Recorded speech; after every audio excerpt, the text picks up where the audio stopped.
स्वामी जी कि विश्व के समस्त धर्म हैं, जो आत्मा में विश्वास करते हैं, वो कर्म में विश्वास करते हैं, पुनर्जन्म में विश्वास करते हैं, और उसके साथ साथ में दुख का कारण बताते हैं, वो दुख की मुक्ति बताते हैं। मुख्य रूप से दुख का, कर्म बंधन का कारण सभी धर्म अपने अपने शब्दों में कहते हैं अज्ञान, अविद्या, कर्म, पाप, पुण्य, अदृष्ट, अलग अलग नाम है, हर एक दर्शन के अलग अलग नाम है। और आपने भी बताया कि ये जो है वो हमारी प्रकृति और पुरुष यानी शुद्ध आत्मा और प्रकृति के बीच के अंदर ये ज्ञान का वेल्डिंग पड़ गया, ये प्रतिष्ठित आत्मा आ गई, ये अज्ञान आ गया। इस वेल्डिंग को मिटाना बस वही सबसे बड़ा पुरुषार्थ है। प्रकृति अपनी प्रकृति में चली जाएगी और पुरुष अपने पुरुष यानी अपने स्वभाव के अंदर चला जाएगा। तो कृपया जो इस बात को, सभी धर्मों की एक ही बात है और आपने भी समाधान दिया है, हम और खुलासा चाहते हैं कि किस तरीके से ये मिथ्यात्व, वेल्डिंग ये जो है ये मिट जाए, ताकि कि हम स्वतंत्र हो जाए। दोनों स्वतंत्रता का अर्थ है दोनों की मुक्ति, दोनों को मुक्त करना चाहते हैं, दोनों का प्रभाव एक दूसरे पे नहीं चाहते हैं। कृपया हमें बताइए। प्रश्न के लिए धन्यवाद। देखो, जीवन के अंदर आगे बढ़ने के लिए सबसे पहले ज्ञान चाहिए, और ज्ञान के आगे अगर इससे भी आगे बढ़ना है, मुक्ति पाना है, तो सनातन सत्य का ज्ञान चाहिए, यूनिवर्सल ट्रूथ का ज्ञान चाहिए। आज विश्व के अंदर बहुत सारे लोग हैं जो अपनी अपनी मान्यताओं के आधार से ये संसार को समझते हैं और संसार को मिटाने का या तो संसार से आगे बढ़ने का रास्ता दिखाते हैं।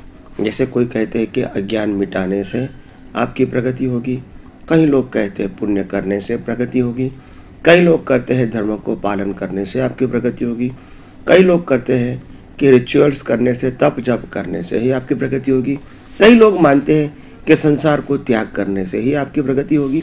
यानी धर्म के अंदर आत्मा की बात है, कर्म की बात है, कर्म फल की बात है, पुनर्जन्म की बात है, और बंधन और मुक्ति की भी बात है, और इसका उपाय भी हर धर्म में अपने अपने तरीके से बताया गया है। और आज के उनके शास्त्र और धर्मगुरु वो बताने की लोगों को कोशिश करता है। हमको ये जानना चाहिए कि ये कोशिश जो है वो तो अच्छी बात है।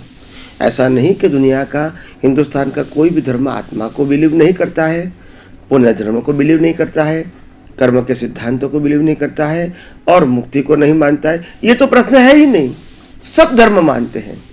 प्रश्न ये है कि दुनिया के जितने भी धर्म हैं वो हर धर्म अपनी अपनी मान्यताओं से अड़े हुए हैं, और वो मान्यता से ऊपर जाने तक की प्रयास नहीं करते हैं। क्यों नहीं करते हैं? क्योंकि हर व्यक्ति को अपना ही संप्रदाय मजबूत करना है। क्यों करना है? क्योंकि अपना ही संप्रदाय, अपना ही भगवान, अपना ही गुरु, अपनी ही संस्था, अपने ही शास्त्र महान है, वो बताना है। ये नहीं बताना है कि दुनिया का सनातन सत्य महान है, आत्मा महान है, कुदरत के कानून महान है, क्योंकि उसके बाहर कोई हो ही नहीं सकता। ये नहीं बताना है, क्योंकि वो सनातन सत्य है। मगर क्या बताएंगे? हम जो भगवान को मानते हैं हमारे धर्म के मुताबिक वो महान है, हम जो गुरु को मानते हैं वो ही महान है, हम जो संप्रदाय को मानते हैं वो ही महान है, हम जो रिचुअल्स को फॉलो करते हैं वही महान है, हम जो मंदिर मंत्र को मानते हैं वही महान है, हम जो संस्था को मानते हैं वही महान है, हम जो किताबों को मानते हैं वही महान है। ऐसा बता के हमने सनातन सत्य को छोड़ के सांप्रदायिक सत्य और फॉर्मेट को पक्का कर दिया। फिर हम इसमें से ढूंढते हैं कि हमको सनातन सत्य बताओ। कहां से मिलेगा जब आपने खुद ने ही एक व्यू पॉइंट को पकड़ के रखा है जो वास्तव में सनातन सत्य नहीं है, सांप्रदायिक सत्य या धार्मिक सत्य है। तो वो इंसान को इंसान बनाने के लिए, मानव धर्म का पालन करने के लिए, पापों से बच के पुण्य उपार्जन करने के लिए, पुण्य बनाने के लिए, देवलोक में जाने के लिए, अच्छा इंसान बनाने के लिए दुनिया के हर धर्म बराबर है, मैं उसमें मना नहीं करता हूं। मगर हमको इससे अगर आगे बढ़ना है अज्ञानता को मिटाना है, जन्म मरण के बंधनों, जन्म मरण के चक्करों को मिटाना है, बंधनों को मिटाना है, तो ये दुनिया का सनातन सत्य जानना पड़ेगा। जो सनातन सत्य हमारे सांप्रदायिक फॉर्मेट से बिल्कुल ऊपर है, अलग नहीं है, ऊपर है। यानी फिर जब सनातन सत्य नहीं जानते हैं तो धर्म में बताई गई क्रिया को ही हम पुरुषार्थ मानेंगे, धार्मिक मान्यता को ही हम ज्ञान मानेंगे, और धार्मिक मान्यता को फॉलो करना, इसी को हम पुरुषार्थ मानेंगे। जब सनातन सत्य मालूम होगा तब आपको मालूम होगा कि ये मैं जो फॉर्मेट को फॉलो कर रहा हूं, मान रहा हूं और क्रिया के रूप में भी फॉलो कर रहा हूं, ये तो उदय कर्म है। शरीर को पैदा होते ही मिला है कुल धर्म, ये मेरी चॉइस नहीं है।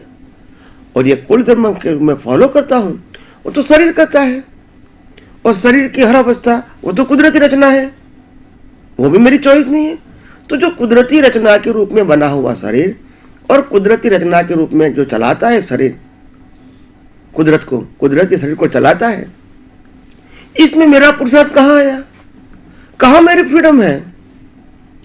कुदरत का कानून तो कहता है आपके पास तो श्वास लेने के भी स्वतंत्र सत्य नहीं है। तो कौन से भाग को आप पुरुषार्थ कहेंगे? विचारों को पुरुषार्थ कहेंगे, जबान को पुरुषार्थ कहेंगे, क्रिया को पुरुषार्थ कहेंगे, अपनी धार्मिक मान्यता को पुरुषार्थ कहेंगे? किसको कहेंगे? अपने मंदिर को पुरुषार्थ कहेंगे, मंत्र को कहेंगे, संस्थाओं को कहेंगे? किसको पुरुषार्थ मानोगे? क्योंकि ये सब कुदरती रचना है। तो एक दिन आपको सनातन सत्य समझना पड़ेगा। गौर से सुनिए, अगर आपको इस दुनिया से मुक्ति पाना है, शाश्वत सिद्धांतों को प्राप्त करना है, सनातन सत्य को प्राप्त करना है, कुदरत के कानून को समझना है, कुदरत को समझना है, और अपने शाश्वत तत्व ऐसे आत्मा की अनुभूति भी करना है, तो आपको एक न एक दिन ये फॉर्मेट के ज्ञान से, धार्मिक ज्ञान से ऊपर उठना पड़ेगा। उसके अलावा कोई रास्ता किसी के पास नहीं है, क्योंकि यही ज्ञान आपके अज्ञान को मिटाएंगी, रिलेटिव सत्य को मिटाएंगी, सनातन सत्य को प्रकाशित करेंगी, और अज्ञान मिटाने में यही यूनिवर्सल ट्रूथ काम में आएगा। और अज्ञान मिटेंगे तो हमारी और आत्मा के बीच जो अज्ञान की बिलीफ का कर्टेन है वो मिट जाएगा। तो याद रखो, मन वचन काया से जो भुगतान होती है वो भुगतान को केवल ज्ञान से बाधक नहीं है। मन वचन काया से जो कुछ क्रिया होती है वो भी केवल ज्ञान से बाधक नहीं है। बाधक क्या है? Wrong belief. और वो रॉन्ग बिलीफ मिथ्या ज्ञान, मिथ्या दर्शन और मोहनीय कर्म से। वो तीनों का अज्ञान मिटाने के लिए यूनिवर्सल ट्रूथ जानना पड़ेगा, और यूनिवर्सल ट्रूथ यही अज्ञान मिटाना पड़ेगा, और ये मिट जाएगा। फिर बाद में शरीर होगा, शरीर का धर्म होगा, कुल धर्म होगा, शरीर का व्यवहार होगा, मगर वो आत्मा की अनुभूति के लिए और केवल ज्ञान की अनुभूति के लिए बाधक नहीं होगा। क्योंकि जिसको केवल ज्ञान होता है वो शरीर के साथ ही होता है और शरीर के धर्मों के साथ ही होता है। तो मानिए कि ये शरीर और शरीर से चलता हुआ जीवन वो केवल ज्ञान से बाधक नहीं है, मगर अज्ञान जो मिथ्या ज्ञान, मिथ्या दर्शन के रूप में बना है वही बाधक है। तो आइए हम सब मूल धर्म को समझने की कोशिश करें, और मूल धर्म समझ के अपने दृष्टि को मूल धर्म के कुदरती कानून से सज्ज कीजिए, और धीरे धीरे अज्ञान को नाश करके खुद की ही सामर्थ्यता का अनुभव करें और दूसरे को यही विज्ञान बांटने का प्रयास कीजिए।